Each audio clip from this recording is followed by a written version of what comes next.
What's up, guys? For those of you guys that don't know me, my name is Lucas Gilbreth. I'm a pitcher for the Colorado Rockies.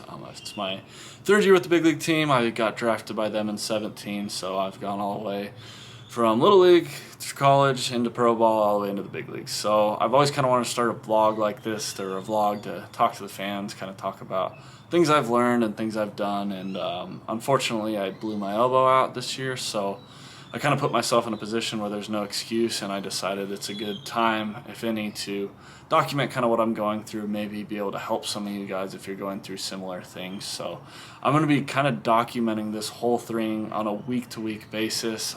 If it's relatively close to 52 weeks or a full year or whatever, I'm going to try and put something out every week to talk about kind of what the rehab protocol looks like, maybe some things that are going on with me, maybe some baseball stories or ideas that I can help you guys out with, and maybe help a lot of you guys that maybe don't have the resources or the staff that I have access to, and I can help you through your rehab journey as well. So for this first week, I'll be completely honest with you guys, it is a very boring protocol because I got surgery on Monday in Denver. I stayed in Denver Tuesday, flew back Wednesday night to Arizona to meet the team at spring training, and now I'm back at the spring training facility kind of working on stuff, and I'm learning that there's not a whole lot to do in the first week. I still have my stitches in, and I'm not allowed to sweat. So I have my stitches in my elbow where they obviously did the full ligament reconstruction, and then I have stitches in my knee where they took my gracilis tendon to use it as an autograft for my elbow. So for those of you guys that don't know much about the Tommy John procedure, they basically can take a few different things to put them in your elbow to swap out your bad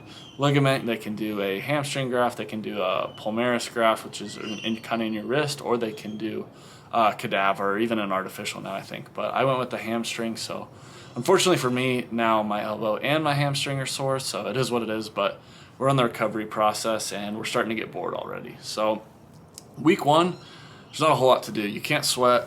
Stitches are still in, like I said, so I'm starting to lose my mind slowly, but I'm starting to kind of plan out the next 52 weeks or however long it's going to take, kind of going through the return to throw, going week by week to see what we're doing. So this first week is obviously boring, but in that regard, we'll talk about some other things. I kind of want to talk about maybe what got me to the point of the elbow injury, and maybe some things that you guys can look out for and things that you guys can think of to maybe prevent it for you guys potentially. So the first one for me that I like to talk about is just overthrowing or overuse. So overthrowing is kind of a difficult concept. There's some controversy around it. I think there is some throwing and some amount of throwing that's good for you, and I think some guys don't throw enough by all means. I think you need to strengthen the arm. I think there needs to be a lot of endurance that you build in the arm, and that's definitely part of it. But when you get to the level of a big league pitcher and you throw as much as a reliever does, especially in my case as a lefty, you get to the point where you are throwing too much. So I think that's where it kind of started for me, and then that'll bring me to my second point, which is bad mechanics or mechanical breakdowns. So bad mechanics aren't necessarily like, oh, somebody taught me to do this, now I do this, and that got me hurt.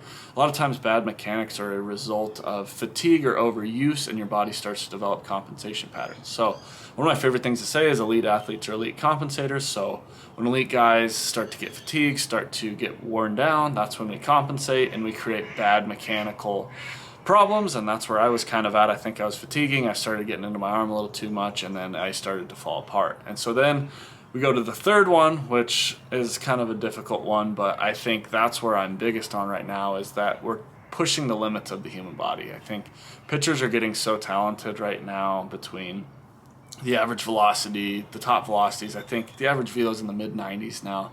I think there's so many guys that throw in the hundreds. We're just testing the limits of the human body. I think the ligament's only capable of handling so much, so when we keep pushing the limits over and over and over, there's going to be a point where, like we're kind of seeing right now, a lot of injuries start to occur. So that's my third reason. Now on the prevention side, there's a lot of things that can be said. For the youth kids, I think the biggest key is to focus on the prevention and keeping guys' arms in good shape, keeping the mechanics tuned up, and making sure you're not pushing guys past those boundaries. But for pro guys, it gets difficult because at the end of the day, if I can't pitch, I have no value. My job is to pitch. My job is to pitch on a daily basis. So for me, I think I should have focused a little more on my overall physical health and stayed in a better position to maybe continue to keep my efficient mechanics and keep my elbow out of harm's way.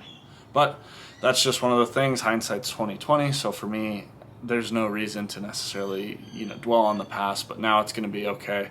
We're going into this full rehab. We're going into basically a full year of rehabilitation to get me back on the field. So how can we prevent kind of what happened the last time, and how can we smooth out the mechanics, strengthen the shoulder, strengthen maybe some of the other body parts to prevent this in the future. But I appreciate all you guys that are hanging out here listening. Obviously this week was boring, so I apologize, but I'm going to try and put out one video a week to talk to you guys on a weekly basis, walk you through what my rehab looks like. And for those of you that are maybe going through the same rehab or even a shoulder rehab or something along those lines, you'll be able to look at the week-to-week program and even follow it if you don't have the right guidance or people that are helping you through it. So I hope this helps, and if you guys have any questions or anything you guys want me to talk about, please let me know in the comments. Look forward to seeing you guys again.